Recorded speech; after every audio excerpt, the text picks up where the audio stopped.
Welcome to Private Asset Management's Week in Review. Today is June 9th, and I'm Jeff Witt. And I'm David Allen. David, it seems like the market was pretty calm this week after a couple weeks of drama with a debt ceiling and some pretty big data. It was really kind of quiet.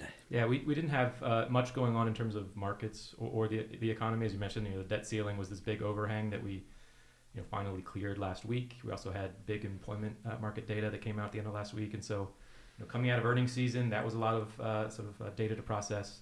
Some of these economic concerns sort of past those, and this week we're sort of in between. We had that in the past, and we're looking forward to next week's Fed meeting. Gotcha.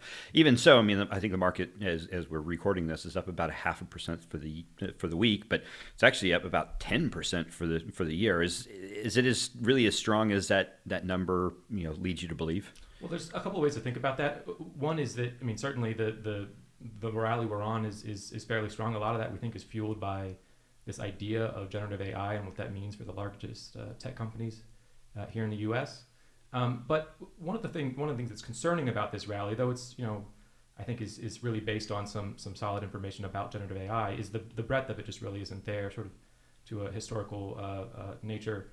The largest tech exposed companies in the S&P 500 have really driven nearly all of the gain that we've seen in the index overall, and so it's really an issue of breadth of this rally. It's driven by the largest companies. This idea that generative AI is something that's really going to change a lot of their operating models, but really, some of the other companies that are not exposed to that area aren't really seeing the same gains, and so that's a concern within this rally as it continues to go on. Gotcha. Now you mentioned the job market last week. Correct me if I'm wrong, but that came out a lot higher than expected.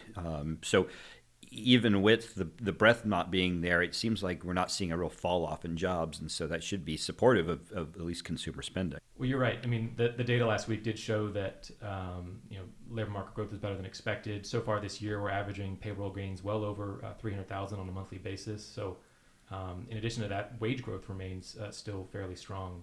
That's actually one of the things we would like to see perhaps slow down a bit, because it's potentially having an inflationary impact on particularly service industries. So that wage growth, though it may provide some more fodder for consumer spending in the second half of the year, it also is having that sort of offsetting inflationary impact. That's something that the Fed would like to see die down a bit. So while the week was pretty quiet this week with respect to the market and with respect to economic data, next week looks like it's going to be much different with a lot of really market-moving events and data points coming out. One of the most notable will be CPI, which comes out on Tuesday. What are we expecting here? Well, we're expecting to see perhaps some more downward pressure on definitely month-over-month growth rates on the headline and core. I think what I'm going to be paying most attention to is not just what's going on the core side, but what's called super core services, which excludes shelter prices. Shelter gains would have lifted up that core service category for quite a long time, but because of the way it's calculated, we have some pretty good insight into where we think that category is headed. So it's really the other categories that are most of the concern, and so those are things like travel and lodging. The expectations there that we're going to continue to see perhaps some moderation in pricing, and hopefully that we're going to see year-over-year growth re-enter the downtrend that we had seen at times earlier this year, instead of sort of leveling off at the place that we are. That's certainly going to be data that the Fed is going to be paying a lot of attention to as they meet on Tuesday and Wednesday of next week, and likely if we have a really surprising report in either direction, it could influence their decision that they make on Wednesday. Now you mentioned the Fed, so what are we expecting? Yeah, my expectation is that the Fed is going to hold their policy rate right where it is, and perhaps signal in their communications that come out after the meeting that they are willing to resume increasing rates if data requires them to later on this summer. In addition to the policy statement and the press conference, we will have new economic projections from all of the members of the FOMC. And so we'll get an indication there of what their expectations are for inflation by the end of the year, as well as where they see the policy rate ending this year. The market has done a lot of adjustments to their outlook, finally sort of yielding to where the Fed has been for quite some time, which is that rate cuts this year are seeming less and less likely. I still think there's a small chance that towards the end of the year that we do see one rate cut come from the Fed, but that would require some pretty significant economic weakening for us to get there, for that to be justified by policymakers.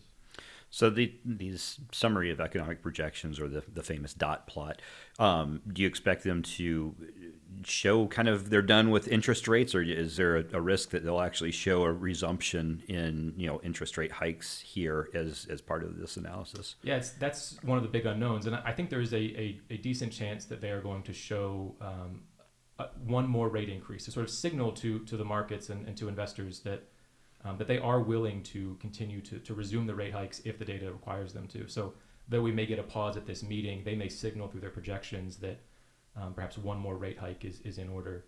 I think one thing to keep in mind that may have gotten lost in sort of all this focus directly on the Fed is that there are these other factors going on in the economy that are having the impact of tightening conditions. Certainly the debt ceiling and the pullback in government spending that's coming with that. That is something that is a big buyer pulling back could have a disinflationary impact on the economy.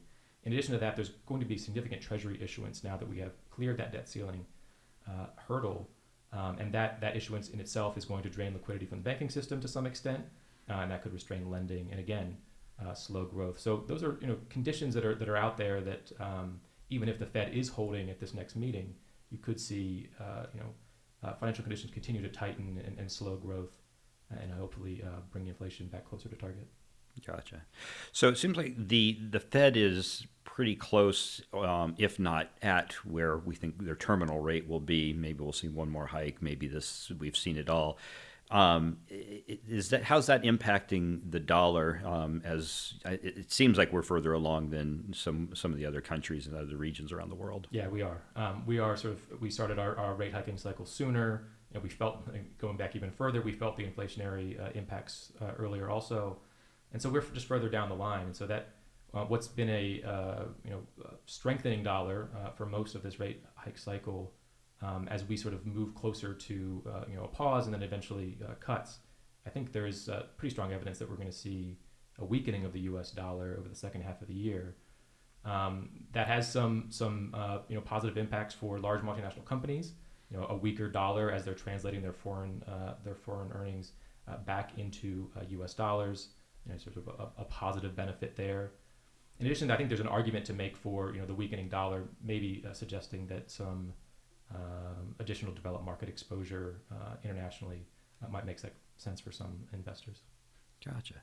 So in a time period where I believe estimates were starting to come down for a lot of earnings for large multinational companies, you actually think we might see that trend pause or even start to reverse with a tailwind from the dollar depreciation? Right. In a lot of the commentary that we heard from the management teams over the last earnings season, they were talking about sort of the dollar headwind and how that was restraining earnings growth that they're reporting on their financial statements.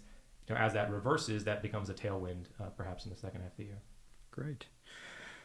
Well, I think I'm hoping you caught your breath and relaxed a little bit this week, because it sounds like next week really is going to be some major market moving events here. So with it being a quieter week here, I think that's all I had. So I really appreciate everybody's time, and look forward to what we have on store for next week. Great.